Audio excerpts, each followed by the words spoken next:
Concurseriano e concurseriana do meu Brasil, voltamos novamente. Hoje vamos apresentar a nossa aula 3 do Estatuto do Servidor do município de Londrina. A galera me pediu bastante aqui e a gente vai fazer essa aula aí para vocês. Lembrando que a prova é domingo, tá, galera? Você tem aí mais ou menos uns 2 dias para estudar, mas a gente vai pegar firme aqui, tá?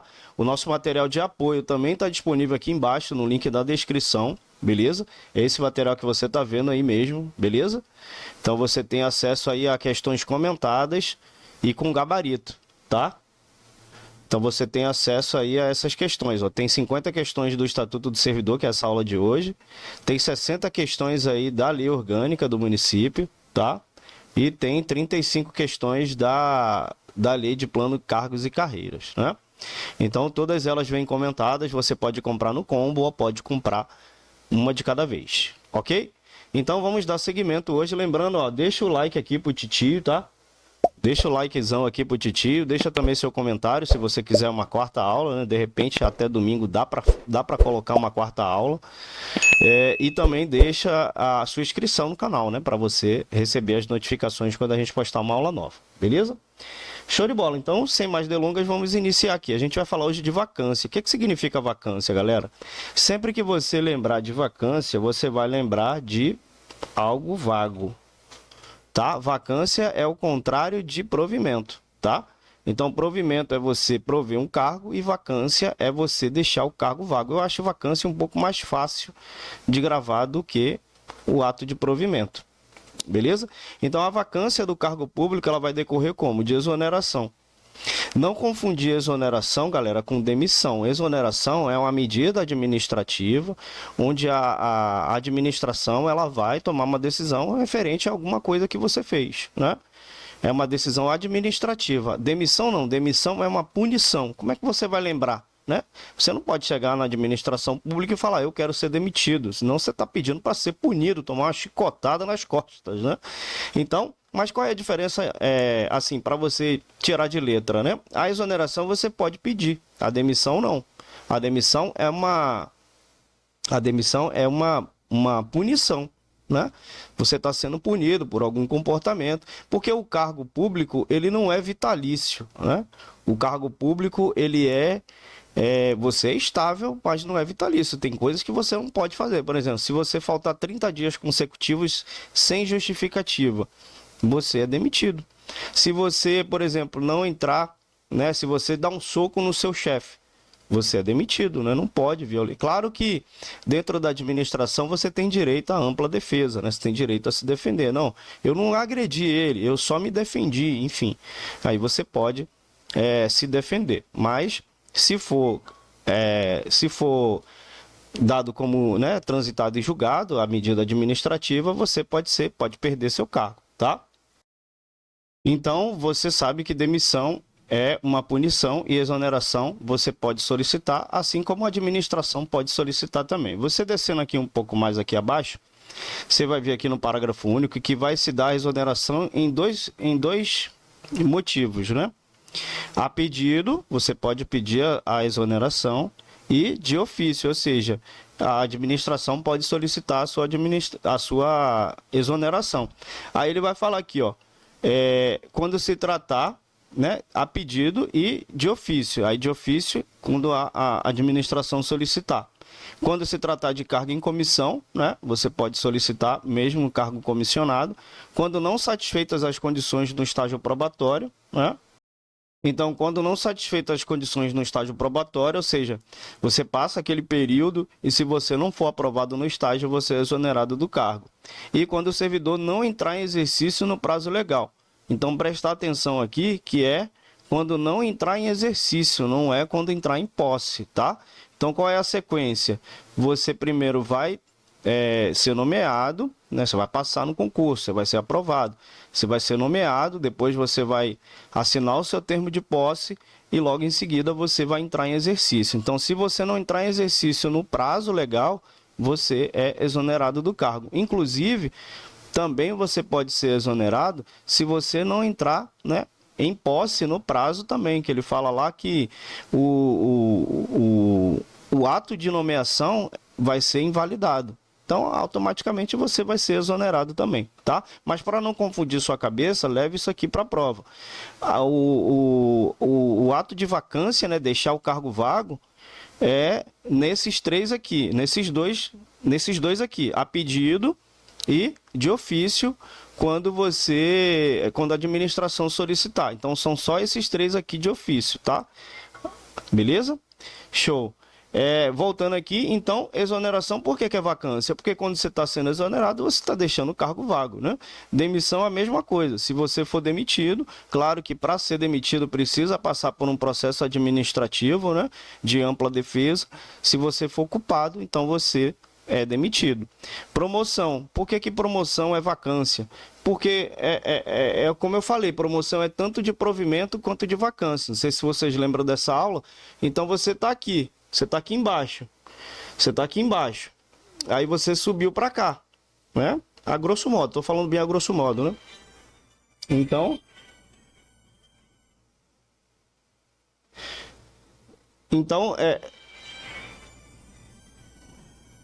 calma aí, gente. Então, promoção, você está aqui embaixo, deixou o cargo vago aqui e o de cima foi provimento. Por isso que promoção é tanto de provimento quanto de vacância, né? Então, fica os dois aí, beleza? Sessão foi revogado, aposentadoria.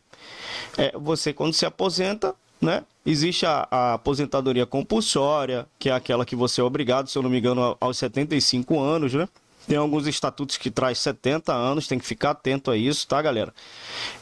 Aposentadoria compulsória, né? Existe aposentadoria também por tempo de serviço. A gente vai falar de aposentadoria. Tomara que eu consiga falar de aposentadoria, porque também é um assunto bem legal, tá? Mas eu já vou dar uma adiantada para vocês entenderem. Existe aposentadoria por idade, existe aposentadoria por tempo de serviço, né? E ali naquelas informações é muito criterioso você entender, porque às vezes 35 anos para mulher, eu estou dando um exemplo, tá? Não estou dizendo que é isso não, mas tem umas informações ali que são bem detalhadas, seria ótimo a gente dar essa aula também.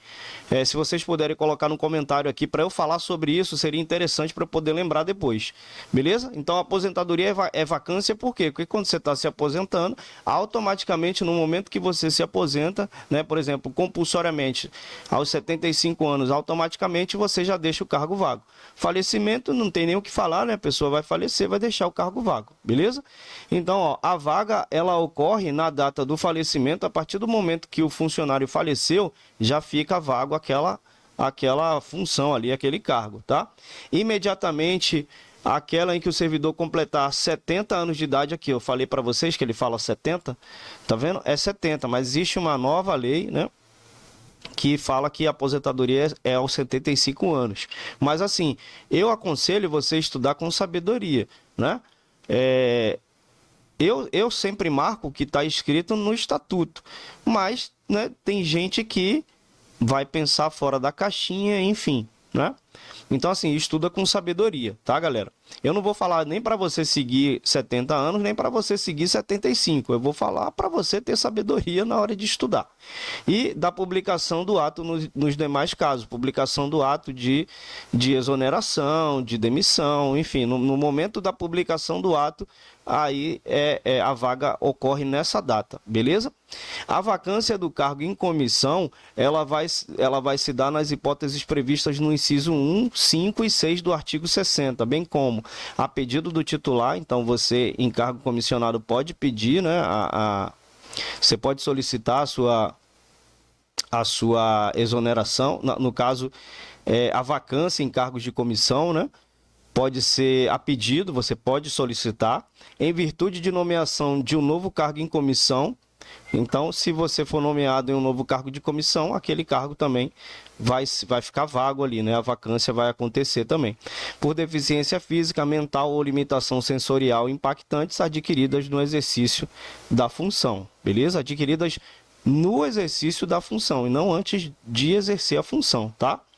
A vacância de função de chefia e de assessoramento, ela vai se dar também a pedido do servidor, né?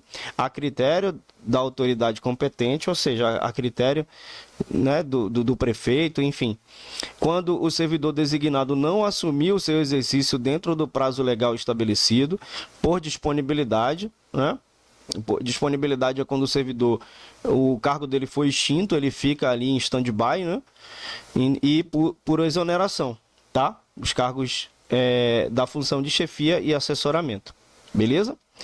Também tem por demissão, por aposentadoria, por falecimento, por nomeação em cargo de provimento em comissão, por designação para outra função gratificada de valor inferior ou equivalente ao superior, por impedimento de lei, por deficiência física, mental ou limitação sensorial incapacitantes adquiridas no exercício da função e por perda da confiança no servidor em decorrência de falta grave cometida. Beleza? Então, isso aqui é a vacância da função de chefia e de assessoramento. Aqui, geralmente, função de chefia e assessoramento é um cargo comissionado ou uma função de confiança, né? Beleza. Tempo de serviço, isso aqui também é legal. A apuração do tempo de serviço ela é feita em dias, né? Não é feita em anos, nem nada disso, mas ele vai transformar em anos depois. O número de dias será convertido em anos, então, né, considerados 365 dias. Será computado o tempo de serviço averbado na ficha funcional do servidor. Então, nessa ficha vai estar lá computado o tempo de serviço. Será considerado de efetivo exercício, ou seja, será considerado que a pessoa estava trabalhando o período de afastamento do servidor das funções do cargo, ressalvadas as exceções previstas nesse estatuto em virtude de férias, ou seja, se você estiver em férias é como se você estivesse trabalhando, então vai contar como dias trabalhados, né? Até para sua aposentadoria, inclusive para o seu salário também. Casamento, né? Ele não estipulou quantos dias, geralmente ele estipula. Nascimento do filho, né? Então, ele tinha que estipular o tempo aqui, ele não está estipulando, mas tudo bem. Beleza, fica até mais fácil. Luto, né? Ele tem que estipular o dia de luto, quantos dias de luto você vai ter. E aí, esses dias vai ser considerado efetivo. Não sei se ele vai explicar depois, mas vamos ler. Exercício de outro cargo ou função da administração direta ou indireta do município, inclusive de fundações, empresas públicas e sociedade de economia mista ou da Câmara Municipal. Exercício de cargo ou função não compreendidos na esfera municipal do governo. Tudo isso é como se você estivesse trabalhando. Júri e outros serviços obrigatórios por lei. Então, se você trabalhar como júri, né, se você estiver lá como júri, é considerado como se você estivesse trabalhando, tá? Licença para tratamento de saúde, licença por motivo de acidente em serviço ou quando acometido de doença profissional, licença gestante, licença por motivo de doença em pessoa da família até 90 dias por quinquênio, 90 dias a cada 5 anos, tá?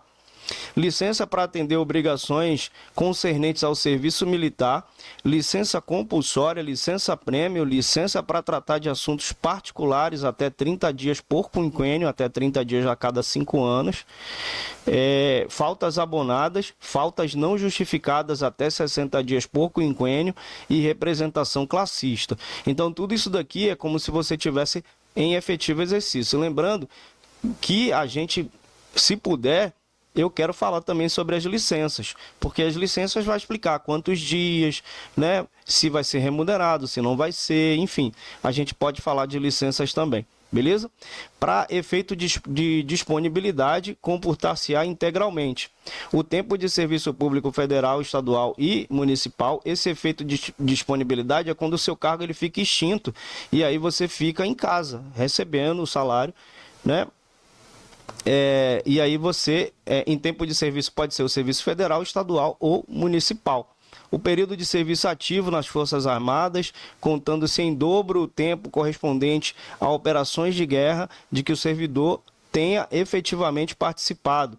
O período de trabalho prestado à instituição de caráter privado que tiver sido transformado em estabelecimento de serviço público e o tempo em que o servidor esteve em disponibilidade ou aposentado. Beleza?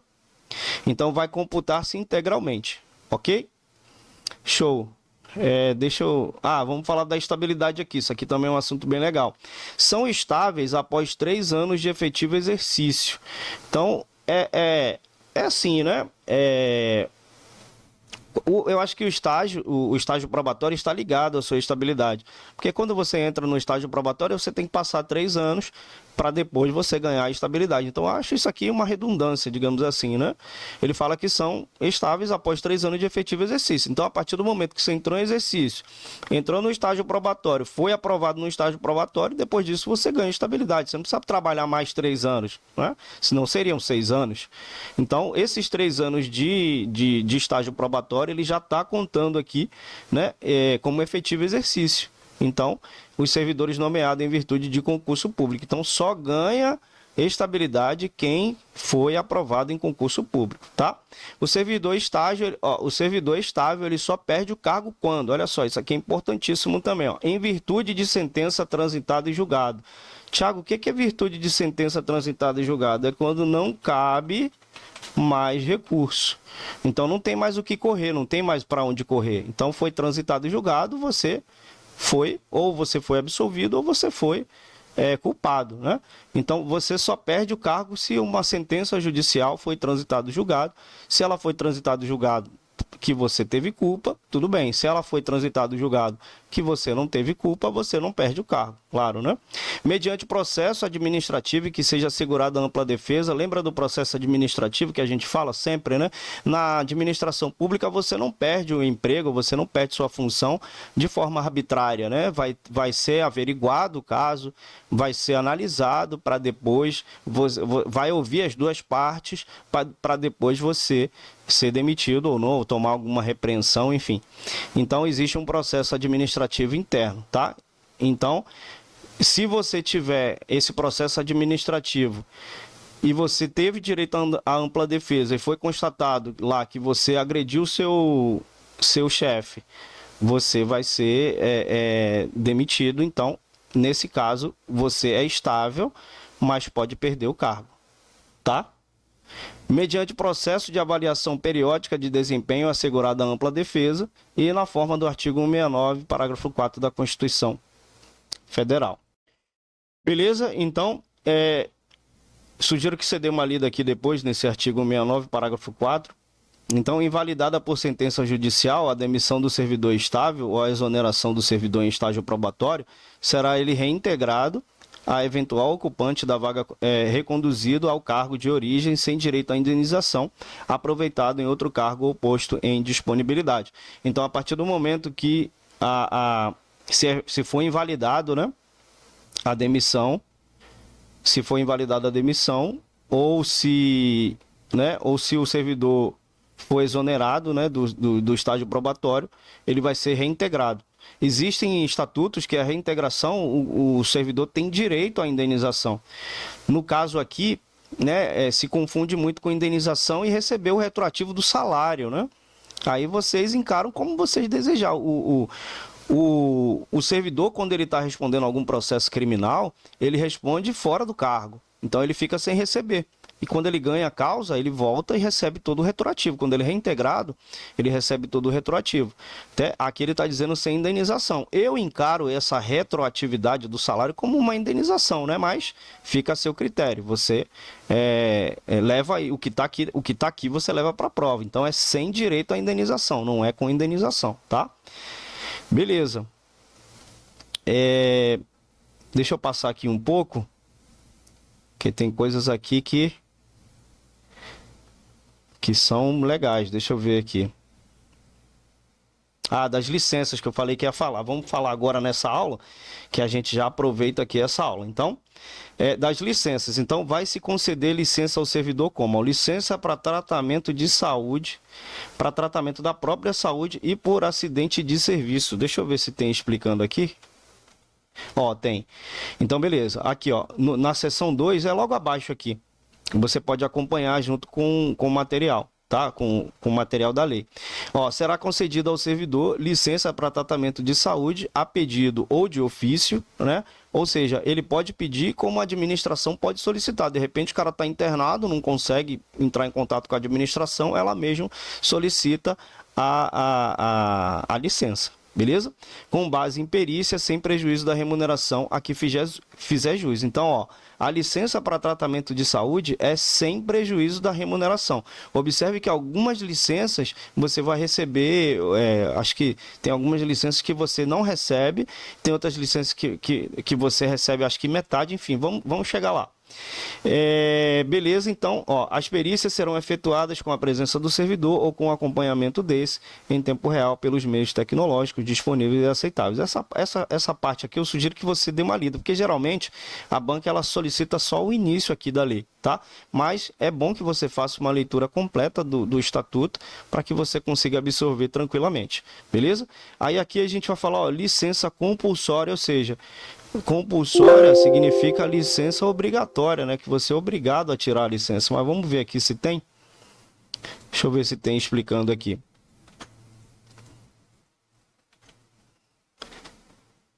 Não, não tem. Deixa eu ver aqui mais embaixo. Ah, licença compulsória, tem sim. O servidor acometido de patologias incompatíveis com o serviço, conforme apurado em perícia, será compulsoriamente licenciado. Poderá ser realizada nova perícia de saúde na hipótese de o servidor não concordar com a licença compulsória. Então, é o servidor acometido de patologias, né, incompatíveis com o serviço. Beleza? Concede também licença por interdição declarada pela autoridade sanitária competente por motivos de pessoas coabitantes de residência do servidor mediante perícia, né? Então, a licença por motivo de tuberculose ativa, alienação mental, neoplasia maligna, pênfigo foliáceo, cegueira, lepra, paralisia irreversível e incapacitante, cardiopatia grave, doença de Parkinson, espondiloartrose arquilosante. Quem inventa esses nomes, gente? Nefropatia grave, estados avançados de Paget e síndrome de imunodeficiência adquirida será concedida quando a perícia não concluir pela concessão imediata de aposentadoria. Então, o servidor que for considerado a juiz da autoridade sanitária competente ou do órgão de saúde do município, suspeito de ser portador de doença transmissível ou outra moléstia incompatível com o trabalho, será afastado. Ah, Thiago, eu tenho que gravar tudo isso aqui? É bom, né? Seria ótimo, mas geralmente a banca ela vai colocar algumas dessas aqui, mas é bom você gravar, tá? Então, licença compulsória em casos dessas doenças aqui. Ele não está falando do salário, se vai receber o salário. Efeitos legais... ele não falou aqui, tá? Aí da licença gestante a adotante e licença paternidade. Será concedido licença à servidora gestante por 180 dias, está até atualizado, consecutivos sem prejuízo da remuneração. Observe que aqui, ó, não tem prejuízo da remuneração, tá? Ó, a licença poderá ter início no 9º mês de gestação, salvo antecipação por prescrição médica, ou seja, a partir do 9º mês é aí que ela tem o início da licença. Pode ser antes? Pode, se tiver uma prescrição médica, né? De repente o bebê vai nascer prematuro, então pode ser concedida a licença antes, tá?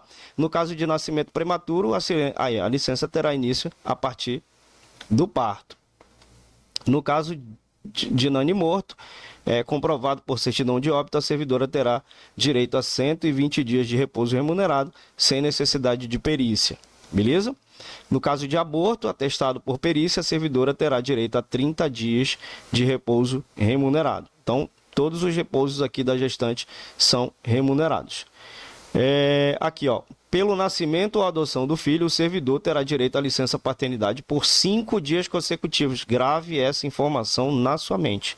5 dias consecutivos. O pai tem 5 dias, tá? A mãe já trabalha diferente, beleza? Porque a mãe tem, né? Tem que cuidar do bebê.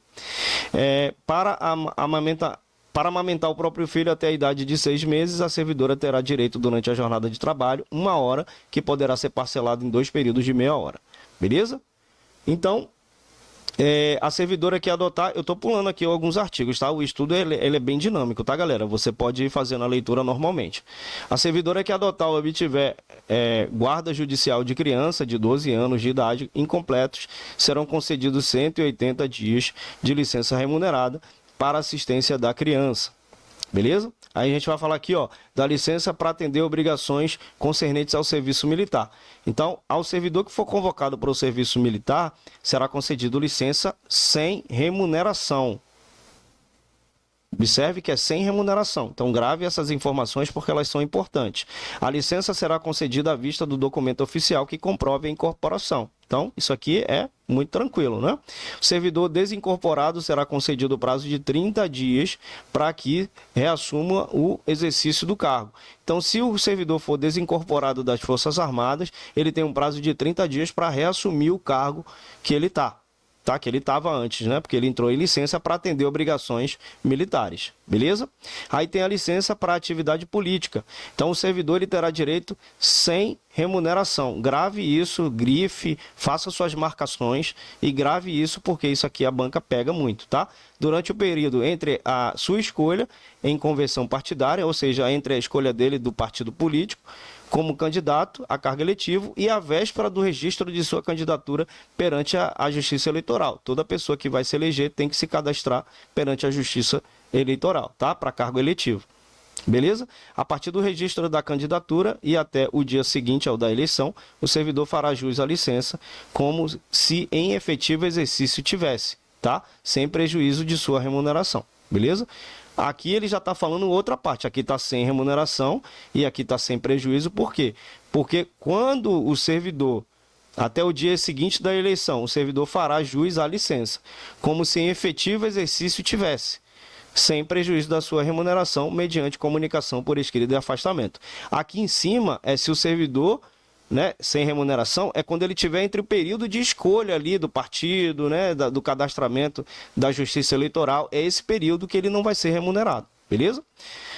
Licença por motivo de doença em pessoa da família. Então, o servidor, ele poderá obter licença por motivo de doença que cometeu o cônjuge, companheiro, enteados, filhos, pai, padrasto, madrasta, irmãos ou dependente que viva as suas expensas e conste em seu assentamento funcional, mediante comprovação por perícia, provando em todos os casos ser indispensável sua assistência pessoal e não podendo ser prestada simultaneamente com o exercício do cargo. Então, provar-se-á a doença mediante atestado e laudo médico. Então, se tiver uma pessoa, né, com alguma doença na família, ele pode tirar a licença. Agora, tem uma coisa aqui. A pessoa, né, tem que ser indispensável a assistência pessoal da pessoa. Por exemplo, eu vi um caso de uma servidora em que o marido dela teve um acidente de moto, ela quebrou os 2 braços. Então, precisava da assistência indispensável dela nesse caso. Então, aí ela pode tirar a licença. Agora, se a pessoa tiver condições de fazer o serviço e cuidar da pessoa, é preferível que ela não tire, só se a pessoa realmente precisar. Beleza? A licença que trata esse artigo será concedida com remuneração integral. Então, grava isso aqui também, ó. Anota isso daí também. No caso de cônjuge, companheiro, filhos e enteados solteiros ou inválidos, nos demais casos na seguinte forma: com remuneração integral até 3 meses, você pode tirar uma licença com remuneração integral até 3 meses de licença, com redução de 1/3 quando exceder 3 meses e prolongar-se por 6 meses. Então, você vai receber aqui, ó, vai reduzir 1/3 do seu salário, com redução de 2/3 do seu salário, ou seja, mais do que a metade, quando exceder de 6 meses e prolongar-se por 12 meses, por 1 ano, e sem vencimento a partir do 13º mês até o máximo de 2 anos. Beleza? Show! Então, segue essa ordem aí, tá? Muito fácil, muito tranquilo. Dá licença para tratar de interesses particulares. Então, a critério da administração, poderá ser concedido ao servidor, ocupante de cargo efetivo, licença para tratamento de assuntos particulares, sem remuneração, pelo prazo máximo de 1 ano. O requerente guardará em exercício a publicação do ato de concessão da licença, sob pena de demissão por abono, por abandono de cargo. Beleza? Então, eu vou dar uma puladinha aqui, licença-prêmio, após cada quinquênio, ou seja, após cada 5 anos ininterruptos, né? Ou seja, nesses 5 anos, se você tomou uma suspensão, se você tirou uma licença, inclusive, você não ganha, não tem direito à licença-prêmio. Mas ele vai explicar quais são essas interrupções.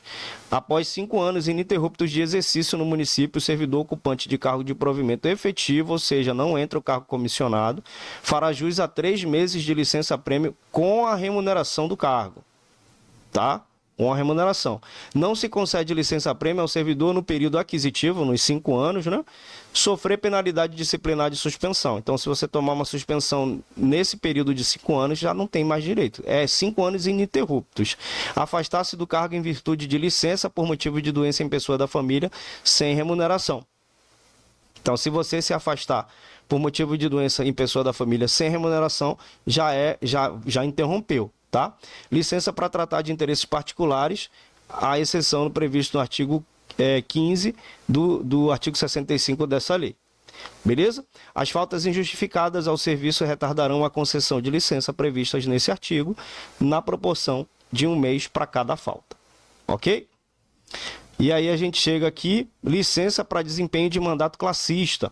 É assegurada ao servidor a licença com ou sem remuneração, então preste atenção que aqui é com ou sem remuneração, em tempo integral ou meio período, para o desempenho de mandato sindical representativo da categoria. Então, se você trabalhar ali num sindicato, você pode tirar uma licença para desempenho de mandato classista. Dar-se licença a critério da administração, com remuneração por período integral, até no máximo 9 dirigentes. Com remuneração e carga horária reduzida, desde que o servidor faça parte da diretoria da entidade. Show. E sem remuneração nos demais casos. Ok? A licença terá duração igual ao do mandato. Ok? E dá licença por motivo de acompanhamento do cônjuge ou companheiro. Também pode tirar a licença. Poderá ser concedida a licença ao servidor estável para acompanhar o cônjuge ou companheiro que for deslocado para outro ponto do estado, do território nacional ou do exterior. A licença será concedida sem remuneração e pelo prazo de até 12 meses, prorrogável uma única vez, no máximo por até igual período. Sempre lembre essas coisas, as bancas adoram isso. Fim do qual o servidor deve reassumir o exercício do seu cargo. O tempo de licença por motivo de acompanhamento do cônjuge não será computado para nenhum outro efeito. Beleza? Então aqui também dá para falar de férias, a gente pode falar de férias, inclusive pode falar das punições, né? E aí seria uma quarta aula. Se vocês gostaram dessa aula e quiserem a quarta aula, coloca aqui nos comentários o assunto, né, que você quer. De repente você tem um assunto que você queira que eu fale, né? E aí a gente vai verificar a possibilidade e encaixar na nossa agenda aqui para correr, porque domingo já é a prova, então temos que ir para cima, beleza? Tamo junto nessa jornada, a gente vai postar, se eu não me engano, ou hoje ainda, né? Hoje, dia 26/4, ou amanhã, a aula da Lei Orgânica também de Londrina, tá? E aí você fecha. Basicamente, todas essas aulas aí é o que vai cair na sua prova. É basicamente o que cai na prova. Então, a gente fica junto aí. Amanhã eu vou tentar o possível para conseguir dar a aula da Lei Orgânica para a gente fechar aí e vocês irem para a prova muito preparados, beleza? Tamo junto nessa jornada. Espero que vocês tenham gostado dessa aula. Espero que vocês consigam atingir seus objetivos. Aquele abraço e tchau.